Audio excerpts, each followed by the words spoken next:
What's going on, y'all? You are tuned in to the Hot List. I come to y'all Monday through Friday at 12 o'clock Central Standard Time. We hang out and we talk about some real estate topics and questions.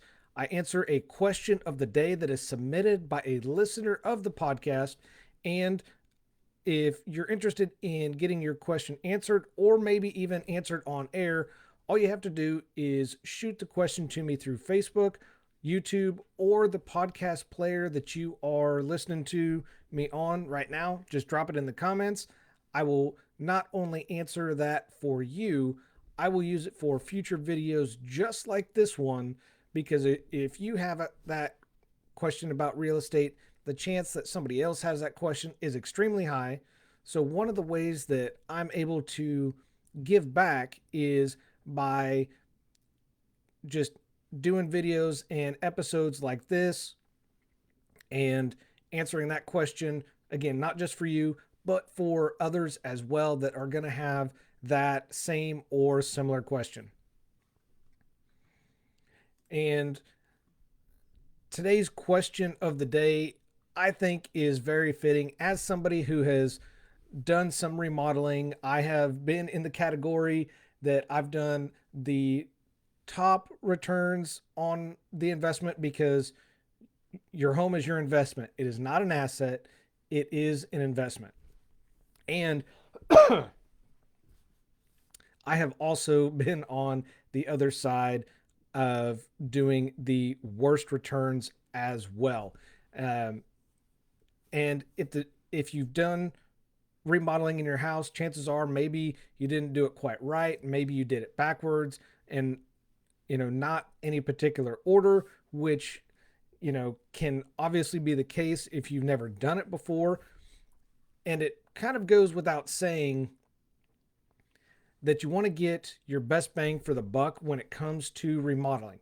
Like I mentioned, not just me having done this, but I've done an episode previously about the top 5 ROIs and, of course, the worst returns on the home as well. And this is something that comes with the territory, with some changes netting a big return on your investment. Sometimes the return may come in the form of an increase to the overall value of the property, while other times the return is more for you, the homeowner's benefit, and not necessarily adding any significant value. But I believe there is a way to make your dollars go a little further. I personally had projects that have had a definite positive side on the return for doing it, and others, uh, I guess they fall into the category of it seemed like a good idea at the time, but we'll leave it at that. I hope hopefully my wife isn't listening to this, because if she is, she's gonna call me out on those. And yeah, I love you, babe. Thank you for putting up with me. And we'll move on. Before we get too far into this, what I would recommend is think about what you want to do before you start, and this is really going to help you avoid projects that could be not just a waste of time but waste of money, or leave things worse off than when they started. I have also been down that road as well. Don't recommend it. And that's why I'm going to spend some time answering today's question of the day. Is there a better way to spend my remodeling dollars? How do you know if a project is worthwhile? Does it fall in the category of return on my investment or for my benefit? And today, what we're going to do in answering that question is talk about 3 recommendations to make your remodel dollars go further. Number 1, we're going to start with improving the look of your home. One of the top remodeling projects that can be done to your house, when talking average cost versus average increase in resale value. One of these is adding or replacing garage doors. Now, this is something that I did recently, and uh, I actually hired this out because while I'm sure I could figure it out, when it is done properly and professionally, this typically is a, a remodel or project that you can recoup about 94% of the cost that you put into that in your home's resale value. So simply by adding, and I'm not talking about just a cheap standard aluminum door. I'm talking about, a great insulated fiberglass door that looks good and doesn't look like something that just covers the hole in the garage. So just make sure you understand that difference. Along with, uh, man, I can't talk today. Staying on the outside, another great project that has a similar cost to resale increase is replacing your siding, some of it, maybe all of it, with manufactured stone veneer. And this particular remodel has, on average, recouped approximately 92% of the cost. So, whatever that cost is, when you go to resell your house, you're going to get about 92% of that back, which is phenomenal. Now, these two changes, these are just examples of what can be done to make big changes to just the look of a home and how it can positively affect a home's resale value. Now, keep in mind, as I mentioned on the intro, that not every remodeling project is going to increase your home's resale value. In most cases, you will recoup most of your money. Now, notice I said most of your money, not all of your money. There are very few projects, if any, that are going to replace or recoup all of your money. Now, while replacing siding, older windows, your front door, entryway area, these will all improve the look of the home that many of us want. And doing some of these, this is a way to improve the look without really having to spend a ton of cash to do it. So, windows, front door, entry, those are relatively inexpensive. The siding is a little bit more expensive depending on which route you go, but those can really improve the overall look of a home, without spending an obscene amount of money. And I just want to reiterate this before that we dive in. I want to ensure improvements match other details of your home, not have to replace a door that you bought a year ago, or the trim or the paint, and you get the idea. And I bring that up because this is one of the areas that this was a learning experience for me. We painted and then realized that we needed a new front door because in Kansas it's windy. Wind got a hold of it, ripped the storm door off, split the front door entry in half, and had to replace the door. Well, about a year later, we buy all new interior doors and a new garage door from our kitchen to our garage. Not thinking about it, we bought all the wrong color doors, wrong style doors, none of them matched, and we had to start over. So you kind of see where I'm going with this. So kind of, just think it through a little bit. Number two is functionality improvements. And this is another consideration to think about when remodeling, and ask yourself the question, how will the remodel change the functionality of my home? For example, let's use a kitchen remodel because that's one of the top ROIs that you can do. Everybody loves the look and the feel of a new kitchen. And this can not only change the look of your kitchen, but certain types of remodels may give you a chance to actually change the layout and functionality of the kitchen. For example, you can add or update appliances, maybe move some things around, or open up the floor plan. All of this can make the kitchen look better and easier to use as well. And, it's not just the kitchen. I use it again, use the kitchen example because most of us can relate to that, wanting a newer, nicer kitchen or, just more updates. So this could go for any other room in the house. And of course, depending on the size and the type of remodel that you're wanting to do, could affect the functionality changes, if any. You may see improvements in the home's value.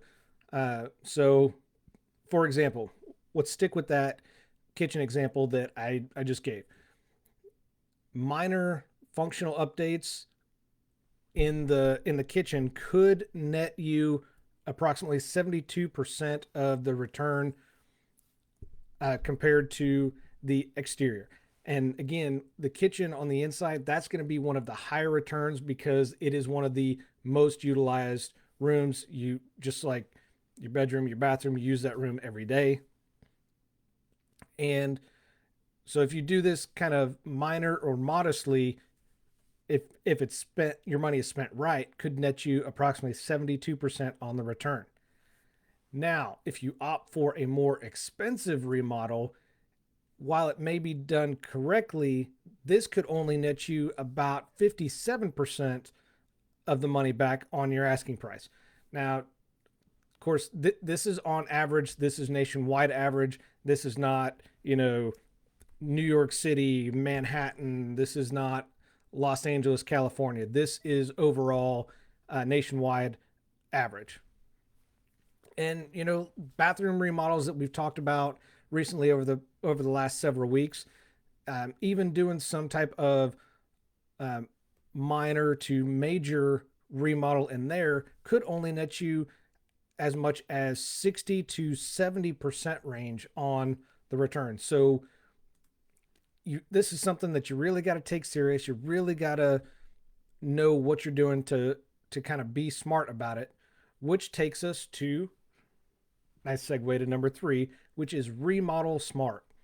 By thinking about the remodel and just kind of playing through it in your head before committing, this allows you to do a couple things. Number one, you're not going in blind to the project because you have an idea of what to expect and what you're going to do. And number two, it may help reduce the chances of overspending and under planning. I can tell you, we didn't really do the overspending when we did some of our updates. The under planning, we absolutely did. We had no idea what we were getting into because there are ways to gain space in the house without having to tear down walls. Uh, the kitchen, for example, since I've used that in both the other two, we'll just stick with that. There are ways that you can gain space in the kitchen by simply adding door mounted spice racks, a corner cabinet that has a blind corner glide out or swing out shelves, or even a roll out pantry. Those are ways that you can add space without having to tear down any walls and expand anything. The other option is your budget. No matter if you're doing it the DIY style or hiring a contractor, know what your budget is going to be. Know what you're going. This is what I'm willing to spend. I'm willing to spend $5,000 in the kitchen. Perfect. You may want to add a little bit of a contingency fund for unexpected costs. Say, like another 1,000, 1,500 bucks, whatever the case may be. Then maybe you're considering hiring a contractor. And I bring that up because for most of us out there, there are only so many DIY projects and DIY level projects that can be done because at some point most of us will have to hire a contractor to do it professionally. Um, knowing when it's that time, knowing who to hire, maybe even how to hire them. Obviously, most of us go through friends, family, and don't be afraid to reach out to me. I do have a 5-star vendor list if you live in this area that I service. Um, that's something that I offer for free to people. I don't charge for that. And I think the most important one on under the remodel smart, and I saved it for last for a reason, is have a plan. Now, I've talked about the 7 P's that I learned while playing Army multiple times. That is proper prior planning prevents piss poor performance. Have a detailed plan. This will tell you which order to do projects. Then you won't have done the same thing. You won't have made the same mistake that I did of putting a new floor in, then putting new cabinets, then painting the walls, and then realize that, oh yeah, those soffits that you pulled out aren't going to match up with the popcorn ceiling. So now you have to scrape the entire ceiling just to spray knockdown. So if we were thinking about that ahead of time and had we detailed out this plan, when we ripped everything out, we would have done the ceiling first, then we would have painted the walls, then we would have put the floors in, and then we would have put the cabinets. And we wouldn't have gone in almost a backwards order just to get it done. So those are the 3 recommendations to make your remodel dollars go further. Number one, simply by improving the look, there's a chance that you can increase the resale value of your house, recoup some of the cost for that. Again, not necessarily going to recoup 100% of the cost every single time. This is just a way that you can just improve the looks of the house on the exterior and potentially increase the overall resale value of your home. Number two, functionality improvements. This is something I use the kitchen remodel, for example. This is a remodel that can not only change the look of a kitchen, but by doing a certain type of remodel or layout may change the functionality, and it may just kind of function and flow better if you were to do something like that. And then, of course, finally, number three is remodel smart. Just don't go in blind and have a plan. By having a plan, it's going to reduce the chance that you overspend and under plan. It will give you an idea of what point you need to hire a contractor if you need to. We had to, and I knew that point. I knew at what point that was, and I was ready and committed to get it done. By also having a plan, it's going to allow you to see what order projects need to be done in and not do them in the absolute worst possible order like I did and I experienced and had to explain to my wife. So don't do that. I don't recommend that. So that's it. That is going to do it for me today in the hot list. Thank you guys so much for tuning in. Again, I'm your host, Matt Johnson with Keller Williams Realty. I do this because your experience matters and should be trusted with a veteran. Y'all have a phenomenal day. Make sure you keep those questions coming. I love getting them, reading them, and answering them. So I will see you guys tomorrow. Take care.